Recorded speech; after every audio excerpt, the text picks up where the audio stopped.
হিন্দু ভাইদেরকে পরিষ্কার ভাই বোনদেরকে বলতে চাই, ভয় পাবেন না, আপনারা নির্ভয়ে ভোট কেন্দ্রে গিয়ে যাকে খুশি তাকে আপনারা ভোট দিন, কিন্তু ভোট কেন্দ্রে যাবেন, এটা আপনাদের অধিকার। মুসলমান ভাই বোনদেরকে বলতে চাই, আপনারা বহুদিন 15 বছর ভোট দেন নাই, এইবার গিয়ে সঠিকভাবে আপনি যাকে পছন্দ করেন তাকে ভোটটা দিয়ে আসেন। আর এবার আমার কথা বলে আমি শেষ করব। আমি 91 সাল থেকে আপনাদের এই এলাকায় আসছি, তাই না? ভোট চাই, কাজ করি, আবার আসি, আবার পালাই।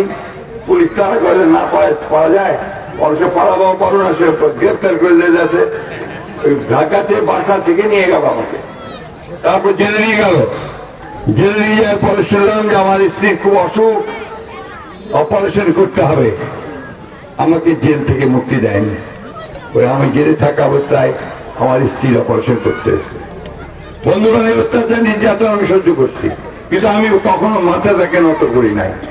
আমার নেত্রীর মতো আমি মাথা উঁচু করেছিলাম যে আমাদের একটাই দাবি, যে আমাদের গণতন্ত্র দিতে হবে, ভোটের অধিকার দিতে হবে, এছাড়া আমরা মাথা নত করব না। সেটাই পেয়েছি ইনশাআল্লাহ।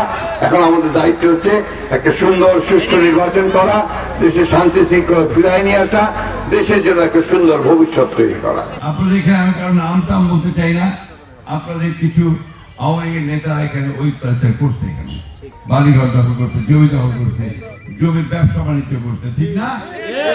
সেগুলোর উঠে আমাদেরকে উঠতে হবে। আমি আপনাদেরকে খুব পরিষ্কার করে একটা কথা বলতে চাই, আমার দলের কোন লোক এই ধরনের দুর্বৃত্তায়নের সঙ্গে, অপরাধের সঙ্গে যদি কেউ জড়িত থাকে, আমাদেরকে বলবেন, আমরা সাথে সাথে তার বিরুদ্ধে ব্যবস্থা নেব। আমরা কখনই এরাও করবো না।